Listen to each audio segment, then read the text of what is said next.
लखनऊ में राम मनोहर लोहिया आयुर्विज्ञान संस्थान के स्थापना दिवस के अवसर पर कार्यक्रम का आयोजन किया गया, जहां प्रदेश के मुखिया योगी आदित्यनाथ ने शिरकत की। इस मौके पर डिप्टी सीएम ब्रजेश पाठक भी मौजूद रहे। वहीं कार्यक्रम में सीएम योगी आदित्यनाथ ने वार्षिक प्रगति रिपोर्ट का विमोचन किया और नवीन सुविधाओं का लोकार्पण भी किया। सीएम योगी ने विकास के सभी क्षेत्रों में उत्कृष्ट कार्य करने वाले सभी दायित्वधारियों को भी सम्मानित किया। हम लोगों ने जब देखा था 36 जनपद ऐसे थे जिन जनपदों में आईसीयू का एक भी बेड नहीं था,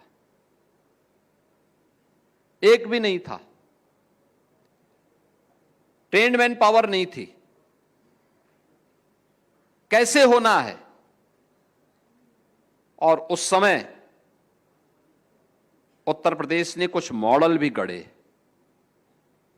वर्चुअल आईसीयू भी चल सकता है और इन 3 संस्थानों ने सफलतापूर्वक चलाया था। एसजीपीजीआई, केजीएमयू और आरएमएल ने जो प्रदेश के सभी 75 जनपदों में वर्चुअल आईसीयू के माध्यम से मरीज को इसके बारे में वहां पर मरीज को बेहतर राहत देने, जो लोग वहां पर ट्रेन्ड मैन पावर हमने यहां से भेजा था,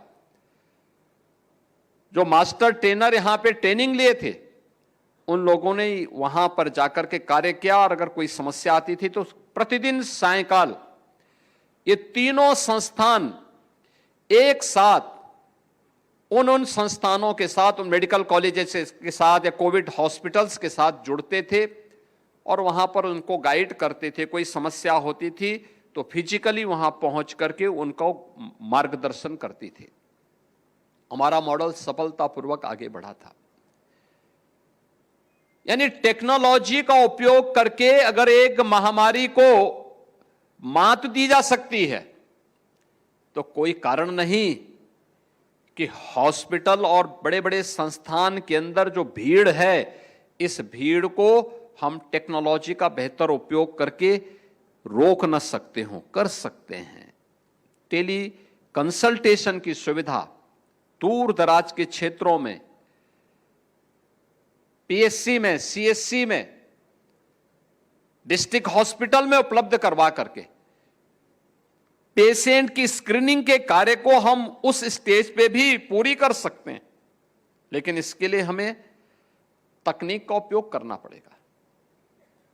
इसके लिए हमें स्वयं भी अपने आप को अपडेट करना पड़ेगा। और यह मैं इसलिए कह रहा हूं, आज जब हम लोग स्वास्थ्य की बात करते हैं, मैं भी आपकी एनुअल रिपोर्ट देख रहा था और मुझे अच्छा लगा। एनुअल रिपोर्ट है काफी मोटी, और साल भर की आपने बनाई है। हर एक इवेंट को उसमें आपने इकट्ठा करके रख दिया, लेकिन आपने शुरुआत की है कि दुनिया को पहला सर्जन किसी ने दिया है तो भारत ने दिया था, सुश्रुत के रूप में। हम सुश्रुत को भूल गए। आपने उसमें आयुर्वेद के जनक चरक का भी उल्लेख किया है। अच्छा है, चरक और सुश्रुत ये भारत की देन है दुनिया के लोगों की आरोग्यता के लिए। अनेक ऐसे वैद्य, ऐसे चिकित्सक, ऐसे सर्जन भारत ने दुनिया को दिए, जो समय के अनुरूप हम उस गति को बनाए नहीं रख पाए। हमारे ही ज्ञान को और हमारी ही विरासत को लोगों ने अडॉप्ट करके आज हमको ही अपना पिछलग्गू बना दिया है। कारण है केस स्टडी के रूप में हम लोग अपने यहां किसी भी कार्यक्रम को लेने में संकोच करते हैं। आपके पास जितने नंबर ऑफ पेशेंट हैं, अगर आप इन सब पे लिखने की आदत डालना प्रारंभ करेंगे, उनके लक्षणों के आधार पर, उनकी परिस्थितियों के आधार पर, बहुत अच्छी केस स्टडी आपकी तैयार हो सकती है। और आप बता सकते हैं उन क्षेत्रों में कहां, किन क्षेत्रों में कौन सी बीमारी कब होती है, उसके उपचार के लिए, वहां पे बचाव के लिए क्या उपाय हो सकते हैं। तो स्क्रीनिंग की एक प्रक्रिया वहां पर भी आपके माध्यम से, उस केस स्टडी के माध्यम से भी आप दे सकते हैं। ये मानवता के कल्याण का मार्ग बहुत अच्छे ढंग से आगे बढ़ सकता है। मैं इस बात को इसलिए भी कह रहा हूं क्योंकि मैं स्वयं पूर्वी उत्तर प्रदेश के उस क्षेत्र से आता हूं जिसके लिए यह सीजन 15 जुलाई से लेकर 15 नवंबर तक का जो सीजन होता था, यह उनके लिए अत्यंत भयावह होता था। हर मां, हर परिवार का अभिभावक अपने नवजात शिशु के जीवन के लिए चिंतित रहती थी। पता नहीं किसके घर में यह बीमारी आ जाए, कौन बच्चा इसकी चपेट में आ जाए।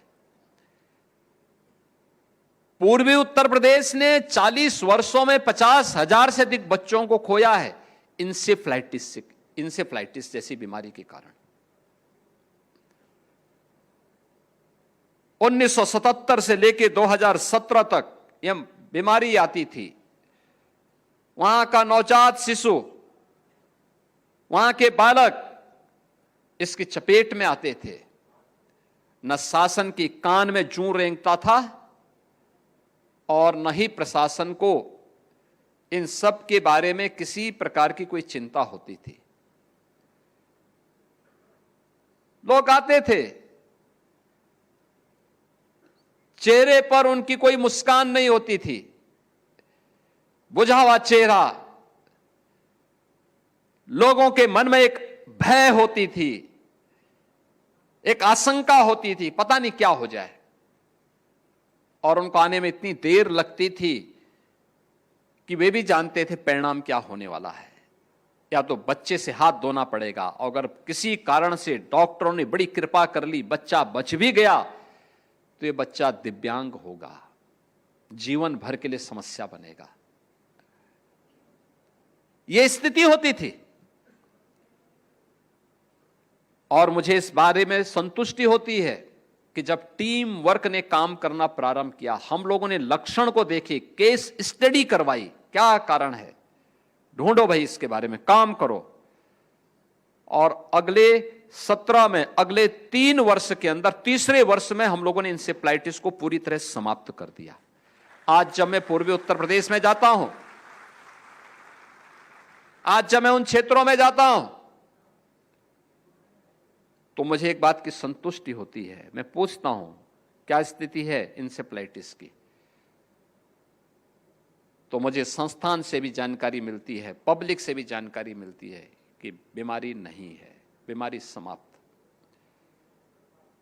ये अन्य क्षेत्रों में भी हो सकता है, अन्य मामलों में भी हम कर सकते हैं। हमने सावधानी बरती, स्वास्थ्य केंद्रों को भी ठीक किया, मेडिकल कॉलेजेस को भी ठीक किए। महिला और बाल विकास विभाग ने भी पोषाहार के कार्यक्रमों को बेहतरीन किया।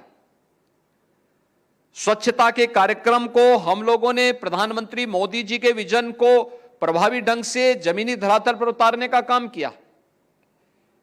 पेयजल की सुविधा उपलब्ध करवाई।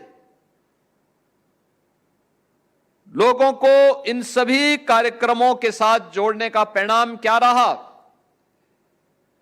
कि जो सीजन लोगों के लिए भय और दहशत भरा होता था, आज वहां पे उत्साह और उमंग का होता है।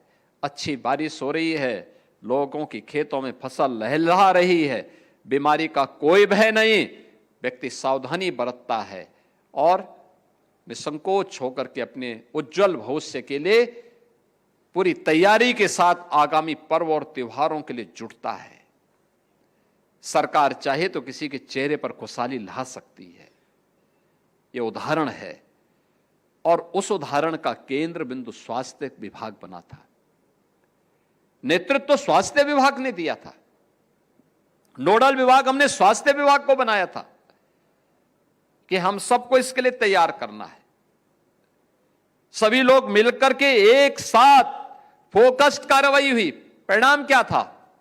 रिजल्ट हमारे हाथों में था। और यह कार्य हम हर एक क्षेत्र में कर सकते हैं। मुझे अच्छा लगा आज यहां पर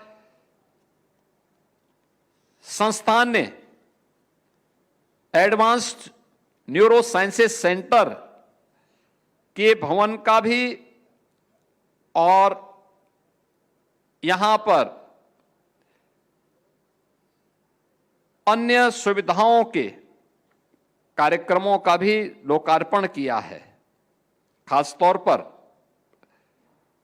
जो गामा नाइफ मशीन के बारे में भी, 44 करोड़ की मशीन है। मैं पिछले 5 साल से पीछे पड़ा हूं संस्थान के, इस मशीन को ले आओ, आपके पास इसके एक्सपर्ट हैं।